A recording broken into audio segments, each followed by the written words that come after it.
After 20 years at Intel, Yechiel Greenblum made the brave decision to leave behind his high-paying tech career for the challenges and less lucrative world of high school education. In this first episode of Second Chapter Careers, Yechiel opens up about going back to school while still working, balancing two jobs and a family at once, and why, despite the challenges, he's found joy in teaching. If you've ever wondered what it really takes to walk away from stability to chase something meaningful, this episode is a must listen. Hey, good morning. Thank you so much for joining me on my very first podcast episode. I'm really excited to have you here. Happy to be here. I'm excited for you, and congratulations on your new podcast. Thank you. This is Yechiel Greenblum, and he's going to be telling us about his career journey, where he started, where he is now, how he got there, and hopefully lots of other interesting things. Can you start by giving us a bit of an introduction to your background, where you grew up, what you learned? Okay. Well, first of all, I was born in the United States, New York, New Jersey. I moved to Israel when I was a child. So most of my education was in Israel. When I turned 18, like everybody in Israel, I went to the army. Actually, I was a part of a yeshiva program. It was a 5-year program of yeshiva and army. And after that, I went to Hebrew University, and I studied computer science and physics, double major. It wasn't easy. Doesn't sound easy. Yeah. It was not yet. It was a 3-year program. What else? What led you to studying computer science and physics? How did you make that decision? Okay, well, in high school already, Truth is that computers, I was interested as a child. My father taught me computers. I think when I was 7 or 8, he was one of the first people that studied computer science at all. It was Wow. Mathematicians before that. We're talking about in the 60s. Wow. And he brought me, in the early 80s, he bought a computer for home, like this big computer, and I started programming with like a tape recorder, and it was a really cool thing, very simple, very basic. It was actually basic language and some basic things, and from that time on, I was very interested in computers all along. In high school, I studied physics. I was interested in that too. I wasn't sure exactly which direction I was going to take. So take both. Yeah, and high tech, we're going to talk about high tech soon, but high tech wasn't totally developed at that point in time. It was just coming around, and I wasn't sure what I was going to do, so I said, I'll take both. Yeah, I studied both in university. It wasn't easy. And the truth is that we had just gotten married. Shifra and I and my wife, we had just gotten married when I had just started studying. She had completed her studies, so also that wasn't easy going through university. We were married, and when we had some children. But I completed the major, and I liked them both. I liked physics and computers, but we'll talk a little bit more about that later. Okay, so then from finishing that degree, what was your next step? Okay, so at the end of the second year in university, I wasn't even thinking about getting a job yet. And we're talking about the year 2001. It was just as the high-tech bubble was bursting. At the end of the 90s, all these startup companies were starting. There was a big shortage of programmers, of computer people, high-tech people in general. And the high-tech companies were they were constantly coming to university looking for new recruits. And there were so many companies looking for new people. And they were giving out what's called student jobs. So they give the option. They're very flexible. They allow people to work part-time while they complete their studies in university. And I started looking into it, and some of the jobs sounded interesting. I applied for a few, and I started working at Intel. So you said, I'm doing already a really difficult double major and also balancing a new marriage and kids. Why don't I throw a job at Intel on top of all of that? Well, that's the thing. Because it was a double major, just the way it worked out, I completed most of the courses I had to take in the first and second year. So I knew that I had some free time. The truth is, once I got the job, I didn't complete the degree in 3 years. I had to fill in a few more courses afterwards to complete everything. But yeah, it was very hectic and very busy. Not easy, but we threw it in and started working. All right. And from there, tell me how How did your career develop after that student job into a real job, and what did that look like for you? So like I said, I started in the summer of 2001 after I had 2 years in university. I started as a student. The truth is that, like I said, I started working for Intel, Yerushalayim, and it was a part-time job. Part-time meaning I was expected to work approximately 20 hours a week. As a student, programming very light, and from the beginning they were very clear that it's important for them that I complete my studies in university. So it was a very good balance.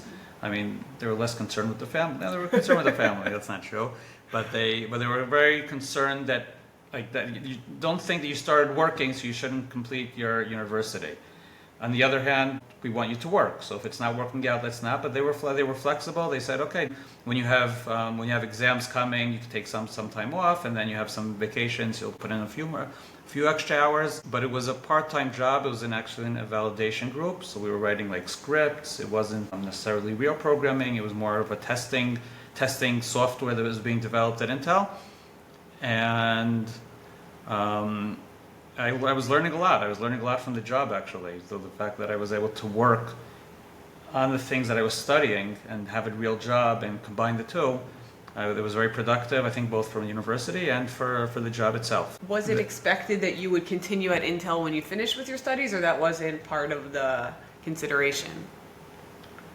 The truth is that, like I said, there were a lot of startup companies all around, and people were constantly changing jobs and looking for new jobs at that point in time. But the bubble was bursting. The bubble was just bursted, therefore they were cutting back. So it wasn't clear what was going to come after the student job. At the time, they said if everything's working out, everything works out good from your side, from our side, then we'll offer you a full-time job. It wasn't necessarily, but definitely they said you're coming as a student, you're starting as a student, but if everything works out good, we'll offer you a full-time job. There was some legal issue going on in Israel, like as always in Israel, there were constantly some legal things going on. There were part-time workers, a lot of part-time workers working in high tech, or at all, and the legal system decided that they weren't going to allow that anymore, and you couldn't hire a part-time worker for many years. Because if somebody's working for 10 years, it's not a part-time worker. Aside from that, you're paying him, and then you're not paying him all his rights that he gets. Therefore, they decided to fire a few part-time workers, and a few jobs opened up, and they offered me a full-time job even before I completed my studies in university. So I'm talking about less than a year after I'd been working as a student job, I switched over to a full-time job at Intel. Wow, that's really nice. It was nice, like I said, it wasn't easy because it was full-time. Even then, they said the first year as a full-time job, you don't really have to work full-time. There was a lot of consideration and flexibility on their side. That's really nice. And so when you started working full-time, what did the day look like, an average day? What were you doing? How many hours? What kind of breaks? What kind of tasks? What kind of people?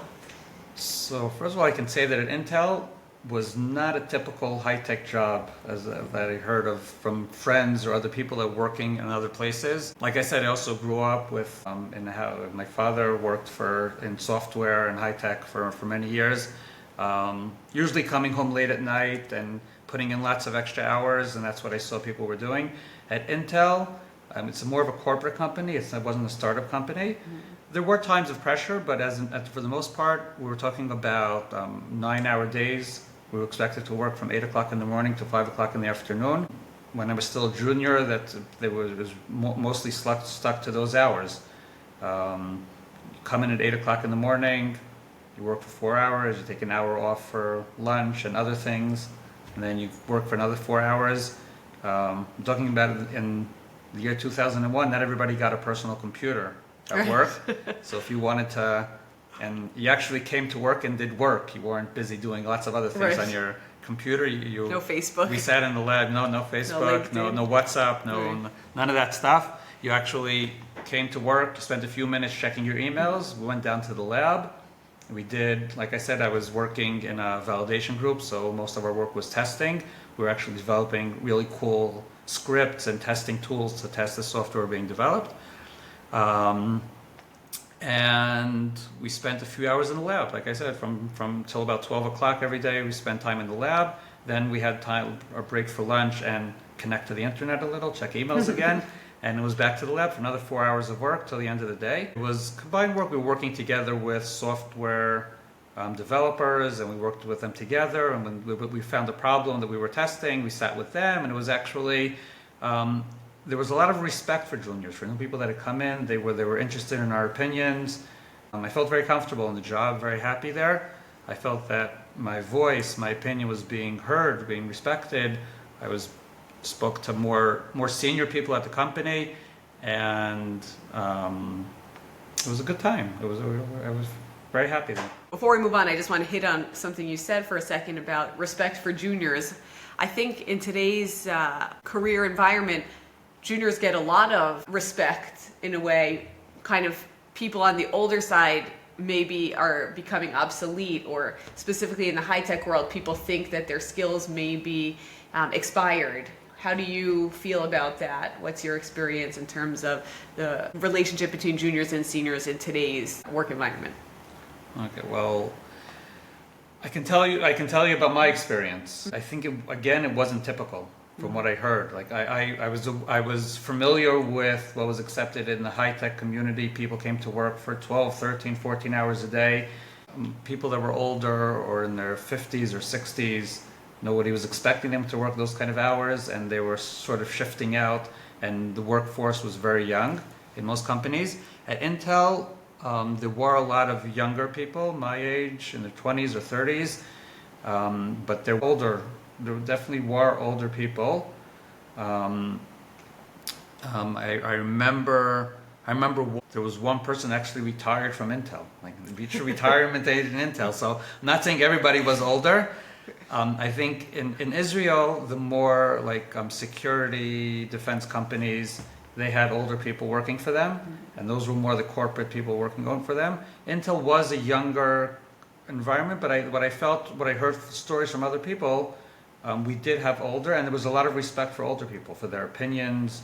They were architects, they were managers, and there was a nice balance of older people and younger people working together. Okay.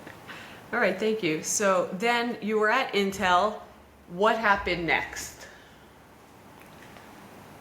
Well, I was at Intel for 20 years. Okay, so and before that, tell us about 20 years. How was that? Did you enjoy it the whole time? Did you get bored? Did you just stick around? Did you love it every day for 20 years? What was that like? That's a very, very long time, obviously. Yes, an extremely long time. Yet wanted to be in one job, especially in those days when people were just kept switching jobs and things balanced out. People felt more secure in jobs and stayed longer. And I think today, once again, there's people moving around jobs. Well, we'll talk about switching jobs soon. 20 years is a long time, and I did a lot of things. So like I mentioned, I started out as a junior, and I was in a validation team. Actually, I stayed in that team, and I advanced. I became a technical lead in the validation team, developing tools for about 2-3 years. Then I was offered a job in a software, writing software in a different team, and I switched to that. That team too, I ended up moving not just from developing software and writing software. I moved on to technical lead positions and managing projects and managing small teams. The truth is, I would say my first 10 years at the job, the way I saw it, I can be one of those people that can retire when they're retired from Intel. Not just in high tech. I thought I could stay at Intel for we said I started about when I was 25, 40 years. I said, because you loved it so much, or because it was interesting? I liked the job. I'm not sure I could say I loved it, but I definitely liked the job. I was having a good time at the job. I had a good time. I had a good time with the people that I was working with. The truth is, at those times, I said there were 3 things that are important for me at a job, and I said it was important to know that I am working on something, developing something which has a meaning. That's not really changing the world and making the world a better place, but that has a meaning, and changing lives for people. I wanted to be working on something that's technically interesting. Like I could be working at a job that makes something very important, but if I'm not actually doing something technically interesting, then not interesting. And working with good people, people that I enjoy being with. And those three things were always important for me. I can't say that at every point in time I had all three, but I definitely always had 2 out of 3, Okay. I would say. That's pretty good. Yes, and I was very happy. And like I said, the first 10 years I was very happy at the job. And then what? And then I was, like I said, I was promoted. I was promoted to a manager job, and I was a manager for about a year. I managed a big team, developing a variety of mostly tools and other software that was needed in our department. And I found that I was less happy at doing this specific job. Specifically managing people. Managing people was okay. It was being a manager and working with other managers when there was a lot of politics involved. Gotcha. And that was not easy. I don't think I was ready for it, and I wasn't given the tool. I felt that I wasn't given the tools and the proper training for that. Now, there's some people that naturally fit into that kind of job, and I felt that I wasn't fitting in naturally. It was very stressful for me. It was stressful for me at the job. It was stressful when I came home all the time. It became very, very stressful. And I started thinking about, wait, hold on. Do I really want to keep doing this? And I tried talking to some of the managers, and I said, do you want to, maybe I'm not so comfortable. I didn't really share everything I was feeling or thinking at the time. But I gave them the feeling that I wasn't so comfortable doing the job I was doing. They started offering me other jobs, but then I started thinking, I'm not sure, is this really where I want to be? Is this really what I want to do? And that's when I started thinking about other options. But you stayed for 10 more years, so what made you stay, or what happened to change your opinion? Okay, so at that point in time, I said, that's it, I can't do it anymore. And I said, what can I do? And I was looking around, and I said, hold on, I don't really, like I can go look for a different job, but my problem wasn't this specific job. Like I said, I was very happy at Intel. Intel had a very diverse workforce and different options to be working. I had and that's why I thought I could stay there for 40 years. Not in the same. I didn't want to stay in my job. I wanted to keep going up and doing other things. But I had other options within Intel to switch to. I knew different people that had been moving around, and I thought that I had different options. But if I wasn't going to stay at Intel, then what was I going to do? It's a good question. And I wasn't sure. And it's funny because I thought maybe I'll go be a bus driver, and there were other funny things I don't even want to mention that I thought of at that point. Not that, and I would have been very happy because I like driving and I like being a bus driver. You get to meet people, and then it was a good idea. And I actually seriously considered it. But then I said, how about going to become a teacher? And that's when I went to Herzog College, and I eventually got my degree as a teacher. Got a diploma to be an official teacher. And once I got that, we can talk about that a little bit more. But once I got that diploma, in parallel within Intel, I left my job as a manager at that point, and I switched to a different team, and I was happier. And it was less stressful knowing that I have something else. I have the option of leaving. It made my job at high tech much easier. And like you mentioned, I stayed there for another 10 years. I worked for other teams, and I switched around a little, but I kept working there, and I was even happy later on. Okay, so tell us for 2 seconds about how it was to balance this high pressure job while you were back in school. What did the schedule look like? How did you manage everything? And obviously you had older kids at that time, so they have different types of needs.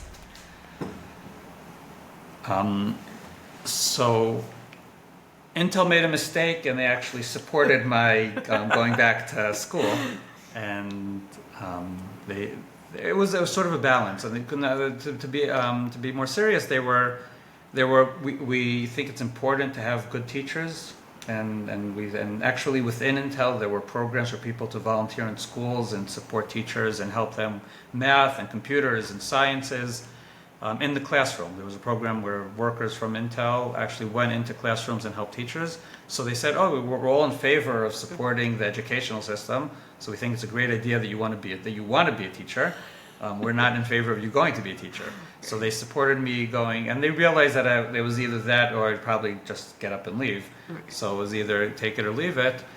And it was, so they gave me some time off. I was working at that time, either 60% or 80%, I don't remember. They gave me some time, part of my time, gave me time off to invest more time in studying. It was not an easy year. It was a program actually it was officially a 2-year program, but I fit most of it into, it was a 1-year program, and I didn't finish everything in 1 year. But that 1 year was stressful. I had to be in school studying like 2.5 days a week, and the rest, and I fit in a 60-70% job in the rest of the other 2.5 days of the week. So it was very full, but it was something. But I felt good about it. I felt good. I felt like I was still able to do my job. I was able to study something I hadn't done in 10 years. I hadn't been in school for 10 years, so that was an experience going back to school. Learned some new and interesting things. Actually, I chose to study to be a math teacher. That sounds like a natural extrapolation. Well, not computers and not physics. It was just, I just chose the easiest thing because I was looking to see what's the easiest way to get this teacher's degree, so I can, theoretically, I didn't really know if I was going to be a teacher or if it was going to happen. The truth is, looking back, I never thought I would be a teacher. Before I went to university, so I mentioned I was in Yeshiva Tar Zion in Elon Shvut, and the truth is, when people came back from the army service, everybody went and started becoming a teacher. It was a 3-year program. You were sitting in yeshiva anyways. Why not also get a teacher's degree? And I didn't do that because I never thought I would be a teacher. It was never my direction. Switched?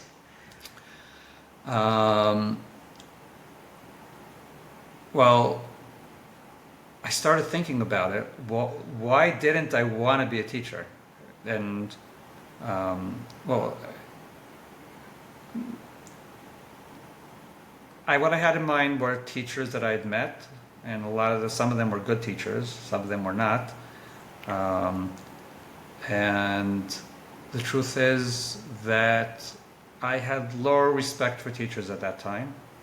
I thought teachers were going to be a teacher was something that if you couldn't do anything better, or you wanted an easy time and you wanted a part-time job, lots of vacation, so why not go become a teacher? And it was sort of a default kind of thing at that point, and for people in yeshiva. So I thought I can do more than that. That's the way I look at it then.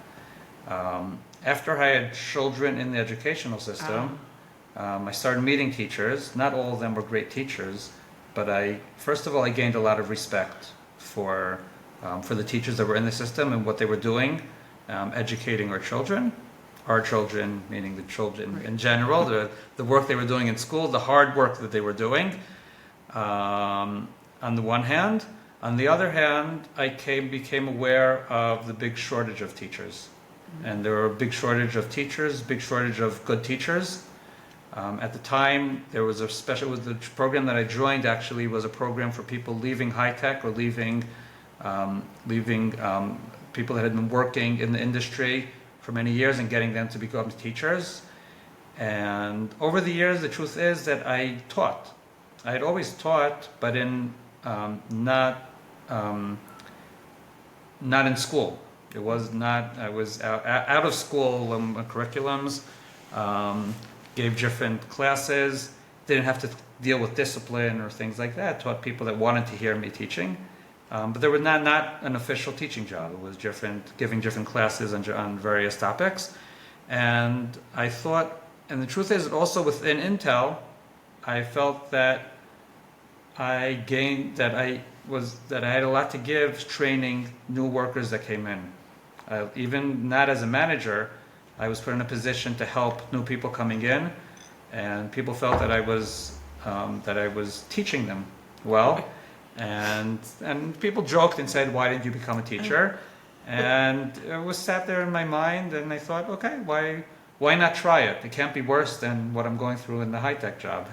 Remember, that was the year when I had a very difficult time. How bad can it be? So I went and I got the teacher's job. But even that first year of studying to become a teacher, I realized, first they didn't tell me everything up front, or maybe I didn't look and ask all the right questions, but it turns out that 1 year isn't enough. You have to do another year of the stage. You have to teach for a year to get the full teacher's diploma. I said, hold on, I have a job. And then they said, but then why did you become a teacher? And then I said, well, I'm not sure. They said, maybe this program wasn't for you. This program is for people that want to switch from high tech to be teachers. If you weren't sure, then why did you come to this program? So I said, you know what? Okay, so I'll do that first year. And I got a job as a teacher. All this is while I was still working at Intel. So you were working still at Intel and also teaching full-time. Right, I was working at Intel. Was I working full-time or was I working 80%? I don't remember. I think it might have been 4 days. No, I must have been working 4 days of work a week at Intel and supposed to be teaching 33%. Okay. Now I studied math, right? 80% and 33 is more than 100. So it wasn't easy. But the truth is that a full-time teaching job is 24 hours in the classroom. So I knew that I had to teach 8 hours a week. I said, what's the problem? I'll work at Intel 32 hours a week. I'll work as a teacher 8 hours a week. How hard can it be? Right. And how hard was it? It was difficult, and it was my first year as a teacher. Mm-hmm. But I enjoyed it. I enjoyed the teaching. I was given a class of 5 high-level math 12th graders. It was a school that was trying to get more students into the high level, what's called 5 points in Israel, of math. And they had 5 students in the class. So from that standpoint, it wasn't so difficult, but there was a lot of discipline involved and a lot of learning to be a teacher, not just teaching math. It wasn't just teaching math. It was getting to become a teacher. It was an experience that I enjoyed. And it's something that, as I looked at it, I said, this is something I want to do one day, but I'm not sure I want to do it now. Okay, so when did one day turn into now? Well, that was the first year, and it was a school in Jerusalem. And when I finished that year, they said, why don't you stay for another year? And I said, I'm not sure. And I came for 1 year. I wasn't sure I want to stay for another year, but you know what? It worked. It worked, and I was able to balance work and teaching, work meaning high tech, and teaching, and my family at home. Not necessarily in that order, but it was a good balance between them all. I said, as long as it works, and I feel good about it, why not continue doing all of it? I can continue working in high tech with all the advantages of working in high tech. As long as I'm enjoying myself in high tech and I'm enjoying myself in teaching, it works. Teaching is only 1 year at a time. It's not looking back now. Right. I've been working for 20 years, so what's 1 year? I can have my cake and eat it too. And yeah, if it gets too hard, then I'll finish the year and go back to whatever I choose. It was great. Like when I explained before that the whole purpose of getting a teacher's job was to know that I have something else. And the fact that I knew that I had 2 options in life, it was great. It was great knowing that I'm happy in 2 different places, and all I have to do is choose. But then I had to choose at the end of that year, and the principal called me in. He said, and I told him, listen, I appreciate giving me a job for this year, but I'm thinking of taking a teaching job in a different school. It was actually a school nearby where I live, and they offered me a different job for a few reasons. I preferred that job, and I told them I would take it, but then I had to tell the principal that I'm not continuing. And I remember what he said to me. He said, this isn't high tech here. You can't just keep switching jobs.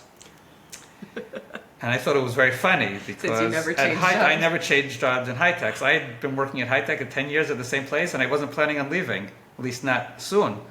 And he said, this isn't high tech, you can't switch.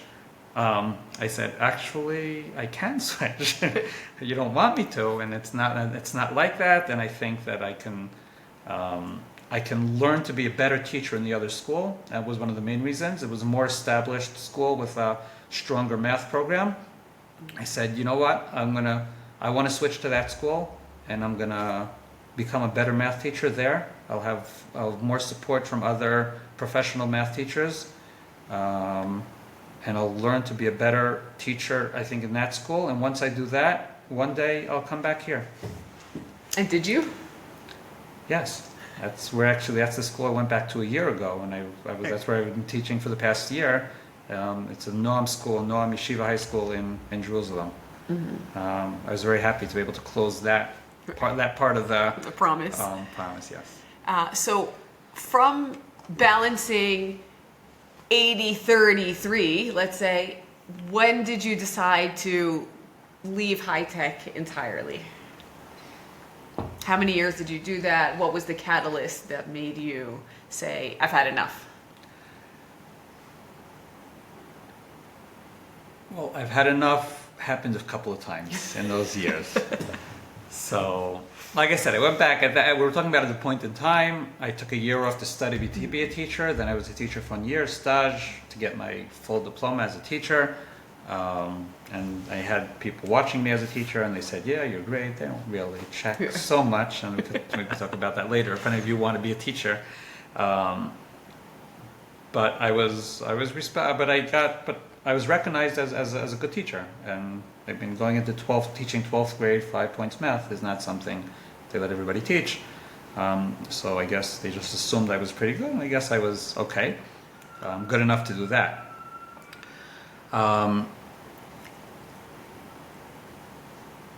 Like I said, I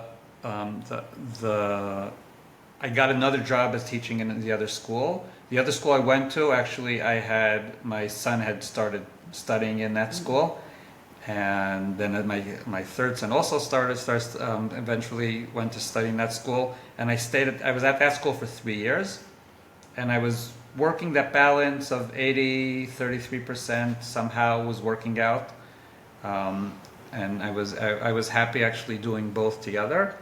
And then I realized that maybe I should take a break. Maybe it's a little too much. And it was a little too much. And then I had to make another decision. If I can't do both, and I'm happy doing both, then what do I decide to do? I can go back to high tech. I can go become a teacher. I can do both. I can go back to high tech, take a break from being a teacher, and then when I've had enough of high tech, go become a teacher. Or I can go the other way around. I can be a full-time teacher, and if I had enough or I run out of money, then I can go back to high tech for whatever reason I decide. And then people said, no, you're not going to be able to, like you're in your 40s already, and if you come back in 10 years, not sure we can offer you a job. Right. Well, actually, the truth is my managers said, you know what, go do whatever you want to do. You have your job here. But first of all, nobody promised me that in 10 years they would still be around and anybody would remember me. And even if they did, they didn't really owe me anything. So I once again had to make a decision, and I hate making decisions. It's much easier when somebody else is making them for me. So I had to decide, but I decided that it was too much, and I should decide and make a decision what I want to do. And I decided that it's safer to take a break from teaching and go work in high tech. Take it easy. Like if I'm working safer financially, or safer so you don't get obsolete? What is safer? Both. Between those two options of working in high tech and then becoming a teacher when I turn 50, or go becoming a teacher for 10 years, getting burnt out as a teacher, and then looking for another high-tech job in my 50s, I thought it's safer for it to actually work. It could be finding a job, and financially, I thought it made more sense to. There were less risks involved in going back to full-time high-tech. So that's what I did, and I let the principal of the school that I was at know that I wasn't going to continue. This was actually 2 months before Corona broke out in the world. I guess it had started in China already, but nobody really knew about that. We're talking about like March of 2020, February, March, and I told him I decided not to continue as a teacher for now and go back to high tech full time and take an easier, having quieter, easier, calmer life, just working one job in high tech. And then Corona broke out. Right. And my idea of having a calmer and easier life did not work out so much. The truth is that during all those years, I continued in the Army. When I mentioned that I'd been in the Army before, I had been for many years working in Home Front Command in the Army as doing reserves there. And they called me up at that point, and I was doing, it was more of the media and information department of Home Front Command, and I was working in the English department there. And there was a lot of work during Corona, getting a lot of information and media out and videos and getting information out to the general population. And they called me up, and I had to balance my high-tech job with doing another job, and the idea of having a calmer one-job life didn't really happen at that point. So then Corona eventually ended, and then the war broke out. But let's talk about, when did you decide, okay, I've had enough of high tech. This is not for now. Well, sort of. I felt at some points in life that, like I said, it was hard for me to make decisions, and sometimes people around me helped, but sometimes things just unfolded in one way and led me in certain directions. You could say it was divine intervention, if you want, but there was things were just unfolding in a certain direction. And the truth is, at my high-tech job at Intel at that point had acquired Mobileye, and my department had been shifted over to work in Mobileye, which seemed like an very exciting thing. And it was. Working at Mobileye was very exciting at that point. And like I mentioned before, the triangle of working for something important and developing something real, the idea of developing a product that was actually saving lives on a daily basis. It actually, at some point, I actually even became a manager again at Mobileye, which was a better experience than my first one, less stressful, and working with other people, and it made things easier. And I went to a convention of managers of Mobileye, and it was amazing because we're talking about a startup company, and I was never interested in working for a startup company. I was very happy working at corporate Intel, and the senior managers of Mobileye got on the stage one at a time, and basically they were all millionaires already because they had all cashed in on whatever the first 10 years as an amazing startup, and they continued coming to work, and one after another they talked about their mission, how they were creating, because they knew what they were doing. This one had a neighbor who was in a bad car accident, and how they were developing a product to make the world a better place. Now, a lot of people in high tech just come for the job and for the money, and sometimes some are happier, some are less happy. I was always happy doing my job, and it was always important for me knowing that I was doing something meaningful, and it really gave me a feeling of purpose and meaning and meaningful purpose, and I was happy doing that. But things. And that's what was a little strange about it, because as happy as I was, I had that tingle knowing that I wanted to go become a teacher. And I always said I was going to become a teacher. And Mobileye, like I said, was more of a startup company and not necessarily a corporate company. And a lot of things were different, although they were bought by Intel and we were swallowed up by Intel swallowed them up. But a lot of things at Mobileye, they stayed independent, and it didn't necessarily fit. Didn't always feel comfortable with everything, and I'm not sure if the problem was them or me, because I felt that I could be, and it was a balance of both. And then I got a phone call. I got a phone call it must have been in the summer of 2022, talking about almost 3 years back. A teacher from a local school who knew me from my years in training as a teacher, and she said she was going on. She was going on to be a principal in Jerusalem, and she asked me if I can take over her class in the local school here, teaching 12th grade math. I said, listen, I was thinking about it one day, but not sure. And then I said, you know what? I'm not at the same point where I was 10 years ago, but I'm not sure what I want, and maybe it's time. Maybe it's time to make the change. But I didn't. I took the job, but only I went back to the working 80% and third percent teaching, 8 hours a week, and I said, let's again take it slowly. And at every point, I'm going to take it slowly. Like I said, making a decision to leave high tech was not going to be an easy decision. And I said, you know what? Let's go back to working 2 jobs. And I did that 1 year, and I found myself happy again. I said, okay, I'll look for a job again. And the truth is that at the end of that year, thinking back, what was that? Yeah, that we were talking about in 2023. I said, maybe I am ready to make that switch, but then maybe I'm not. And it was just a very hard summer, or towards the summer, making the decision. I said, you know what? I'll change the balance. I'm gonna tell my job that I can only work 60%, and I'll take. The truth is, you know what? The truth is, I told my manager I'm gonna take a few months off. Let me take a few months off. I'm sorry. It's all. Okay. It's a little remembering exactly what happened. But I made the decision to go become a teacher. He said, you know, I'm leaving. He said, no. He said, you can't leave us. We need you. And I listened instead of sticking to my decision. He said, you know what? Take a few months off.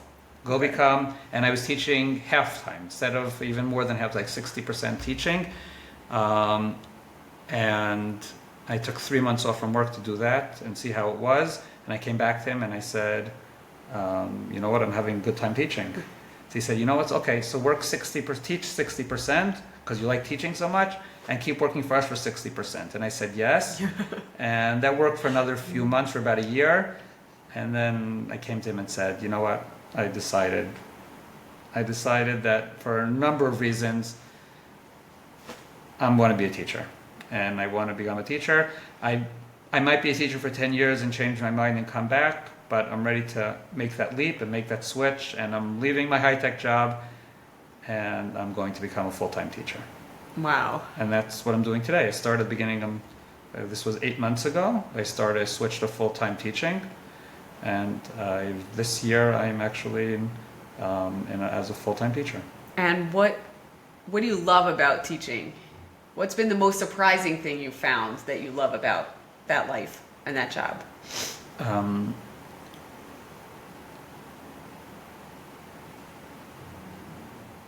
When I was in high tech, I had that feeling that I was doing something meaningful, and I was actually changing, and I was able to see it in see how people's lives were changing because of what I was doing.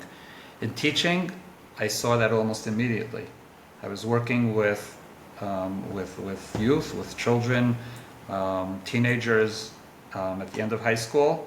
A lot of times they weren't necessarily so focused on their studies and what they were studying, and to make a change in them and be able to connect to them and feel like that they're actually learning something new and giving them the tools to succeed in life.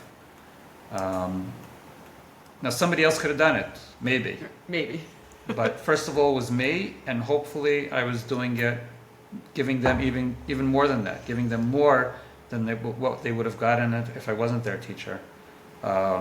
It's a good feeling. It's a good feeling knowing that I'm actually changing people and seeing that they actually even sometimes appreciate it. They aren't always aware of it, but sometimes they actually come and appreciate it because they are at the age where they can appreciate and understand. Not always, not all of them.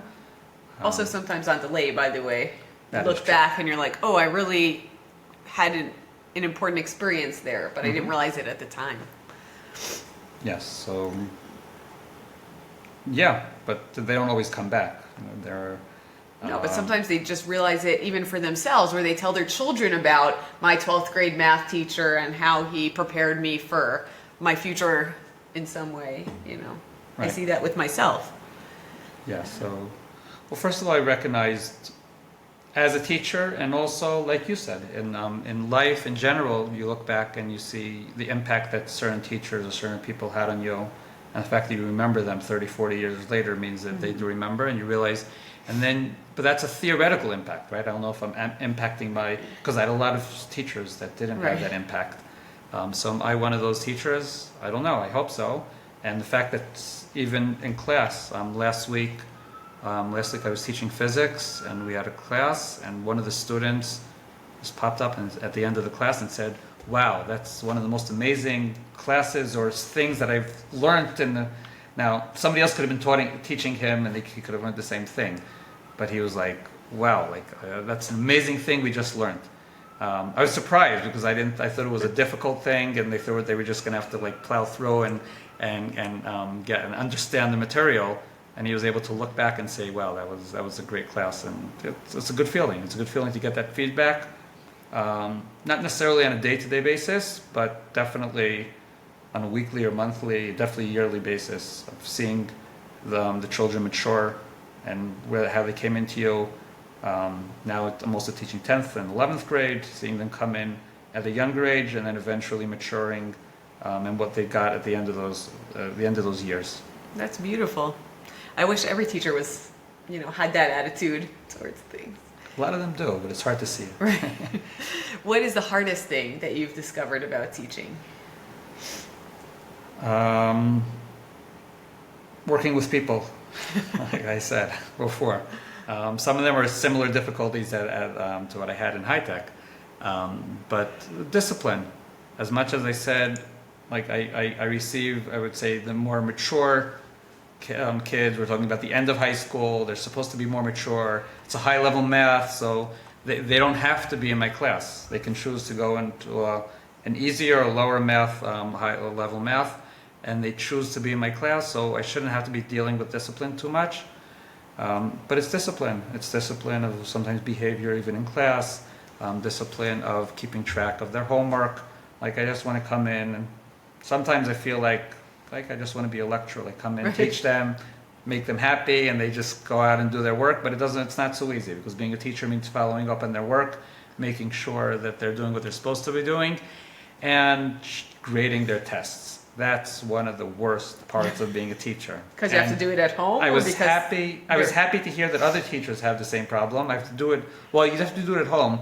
Like I mentioned before, a full-time teacher is 24 hours in class.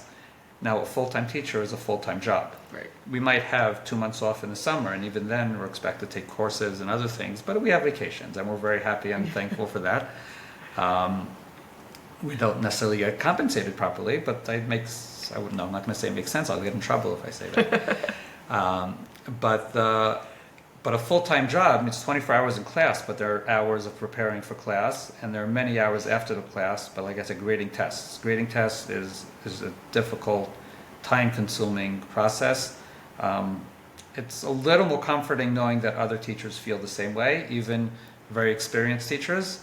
And although I've been in the system I've been teaching for 7-8 years already, I don't consider myself, most of those years I was a third. Right. I was only working a third of my time as a teacher, so I don't consider myself as a very experienced teacher. But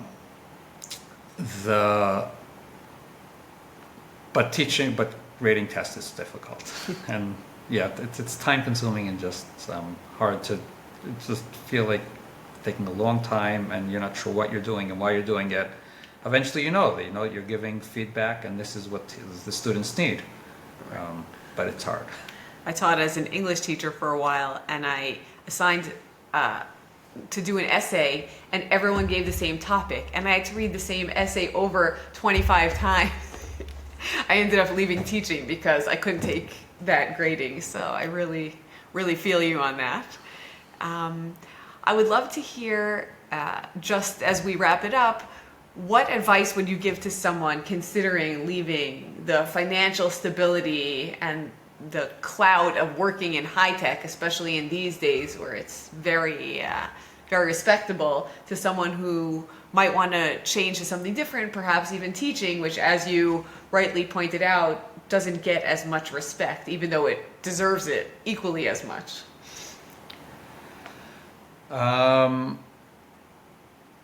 If you have the option, I was very lucky to have that option to be able to try both and keep, and not having to make a very quick switch.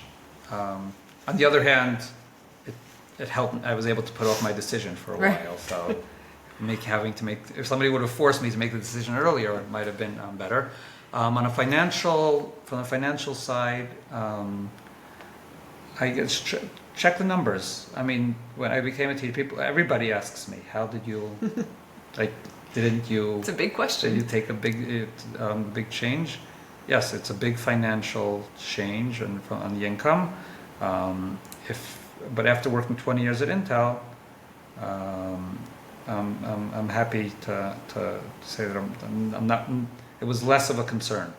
So if you can work your first years and make enough money to be able to give in later years, then that's one piece of advice. And also and check everybody's financial situation is different, and it's no big surprise. There are people that are teachers their whole life, and it can make it work. It can have, if it's something important, you can make it happen, and the financial sides of it will work out. Like I said before, sometimes I felt like I was just led in the right direction. Like I mentioned during Corona, when I was forced to be, well, not forced, but I was in both working in the army and in high tech. I was basically getting double pay at that point. So I was very happy. So that helped financially. But then later, after that happened, we had in my extended family, we had a medical issue, which had a financial burden as well. So I saw that it's not necessarily in my hands. Again, from my standpoint, it's in the divine's hand, and it's from above. How much money I'm going to make, or how much money I will have or I won't have. Now I have to make my effort to make it better. So therefore, the financial is an important thing to look at and keep in mind. Somebody pointed out to me, which I hadn't realized before, that if you make more money when you're younger, then the money you put away for pension over the next 20 years will make a lot more money, which also helps, which is good, which was very good advice, which I only figured out was given after I'd made the decision, but he pointed out how it was a smart move on my side, so I'm passing on that advice to check it out. As I was about to leave, somebody in Mobileye came to me and said, "You know what? I'm also thinking about it." Actually, a few people came over to me and were looking for advice, and he sat down with me with this whole Excel sheet of all his expenses and what he's going to need in 10 years and 20 years. And he said, "The numbers don't add up. How are you doing this? Like, I want to do it, but the numbers don't add up for me." So I was embarrassed to say I'm very into Excel sheets, and I have my own tables. I said I didn't think of all those things. I went back afterwards and checked, and I think I'll be okay. But things work out. Don't just dive into things without checking. But it's worth checking. But it can work out. Specifically, going to become a teacher, the ministry have actually recognized my years in high tech when I become a teacher. In other words, they didn't start me out as a junior teacher. They started me out as a 16. They gave me 16 years worth of experience. Wow. Now the educational system in Israel doesn't recognize good teachers. They recognize how long you've been a teacher. You've been a teacher. In other words, they encourage you to not be a good teacher, because why be a good teacher? If you're going to get paid the same, just stay in the system, stay a mediocre kind of teacher. Wow. Don't become too much. Don't be a bad teacher, because then you can get in trouble. But don't be a good teacher. Why invest in being a good teacher? You're going to get paid the same thing in 3 years from now. So that's a problem. That's something in the system that I have a dream of wanting to fix also. When you get bored of teaching, training, maybe. Yes. But also there are teachers that realize that something has to change in the system. Also being a math teacher and a physics teacher is a little different. But that's another piece of advice. When you make that change, make sure your years are recognized. And I think that's in general, that's a good advice. Always Great. look back to what you've gained, not only financially. Look back what you can take from a previous experience, a previous job. See how it helps you in your new job. I felt it a lot as a teacher, both teaching math and physics, that I learned a lot from my job. And when my students see that I haven't been a teacher for the past 20 years, I've actually been doing something with physics and computers and math. And my last job in Mobileye, I did a lot with math. A lot of it was involved with math, with neural networking. Previous job at Intel was a lot of physics involved, actually. So the fact that they recognized those years for my teaching was a good point. It was a good decision on their standpoint. I didn't fight it. See what you can take. Always take your experiences in life, and even if you make a big change, you're not starting from zero. You're not starting over. You have a lot. You've done a lot, no matter what you've done. And even if you're starting a totally new field, you can always learn something from what you've done in the past, and it can help you out in your new field. That is excellent advice. Thank you so much for coming and sharing your story with us. I hope that it helps other people make the right decisions, maybe not in a 10-year span, maybe in a 9-year span. And thank you very much, and good luck with the new career. Hope it's everything you were looking for. Okay. Thank you, and good luck with your new adventures and your new shows. Thank you.